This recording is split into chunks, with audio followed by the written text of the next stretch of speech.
Assalamu alaikum my dear students. I hope you are all fine and well. Dear students, आज हम paper money के बारे में discuss करेंगे, जिसे उर्दू में कागज़ी ज़र भी कहते हैं। ठीक है, पेपर जो करेंसी हम यूज़ करते हैं, different countries different currencies use करती हैं जो कि वो प्रिंट करते हैं ना। ठीक है, उनको पेपर मनी कहते हैं। ठीक है, कागज़ के बने होते हैं वो।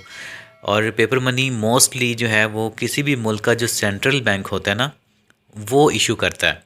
पाकिस्तान का जो सेंट्रल बैंक है वो है स्टेट बैंक ऑफ पाकिस्तान। ठीक है, मरकज़ी बैंक जिसे कहते हैं, जो कि तमाम बैंक्स की सुपरविजन करता है, तमाम बैंक्स को कंट्रोल करता है। ठीक है, तो उस बैंक के पास ये अथॉरिटी होती है कि वो पेपर मनी जो है वो इशू करता है, उसको प्रिंट करता है और फिर बाद में उसको इशू करता है। ठीक है, पाकिस्तान में जितने भी करेंसी नोट्स हम यूज़ करते हैं ना आए दिन लेन देन के अंदर, जैसे कि आजकल रिसेंटली 75 का एक करेंसी नोट इशू किया गया है स्टेट बैंक की तरफ से। ठीक है, 5000 का जो नोट है, 500 का है, 100 का है, 50 रुपीज़ का है, 20 का, 10 का, 1000 रुपये नोट है।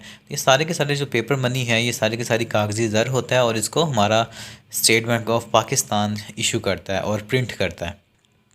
तो जो पेपर मनी होता है ये बाकायदा गवर्नमेंट की इजाज़त से, ठीक है, इशू होता है। जिसने भी लेन देन करना होता है ना, तो वो आसानी से इस पे ट्रस्ट कर सकता है, क्योंकि उसको पता होता है कि ये गवर्नमेंट ने इशू किया है, गवर्नमेंट ऑफ पाकिस्तान उसके ऊपर लिखा होता है, स्टेट बैंक के गवर्नर का नाम लिखा होता है। ठीक है, तो इन चीज़ों की वजह से वो जो है वो पेपर जो कागज़ का टुकड़ा होता है ना, वो एक ट्रस्ट वर्दी पेपर बन जाता है, उस पर ट्रस्ट किया जा सकता है और लेन देन में आसानी से लोग उसे एक्सेप्ट कर लेते हैं।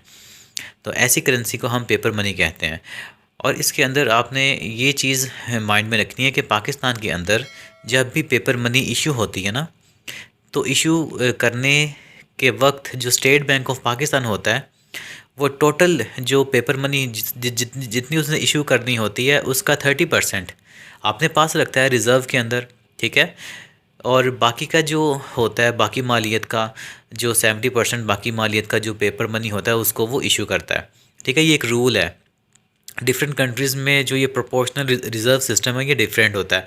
पाकिस्तान में ये प्रोपोर्शनल रिज़र्व 30% है। ठीक है, इसी तरह किसी दूसरे मुल्क में ये 40 भी हो सकता है, ये 20 भी हो सकता है, 50 भी हो सकता है, 25 भी हो सकता है, ये वेरी करता रहता है।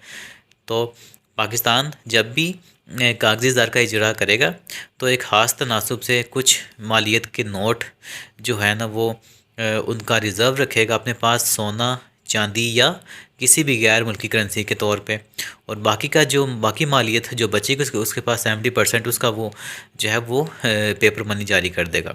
ठीक है, तो ये छोटी सी डेफिनेशन थी, एक इंट्रोडक्शन था पेपर मनी का, जो कि कागज़ का बना होता है और इसको गवर्नमेंट या किसी भी मुल्क का सेंट्रल बैंक जो होता है ना वो इशू करता है, और लोग इसको आसानी से लेन देन में कबूल कर लेते हैं क्योंकि इस पर ट्रस्ट किया जा सकता है।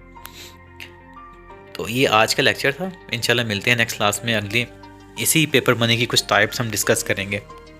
अपना ख्याल रखिएगा। टेक केयर, अल्लाह हाफिज़।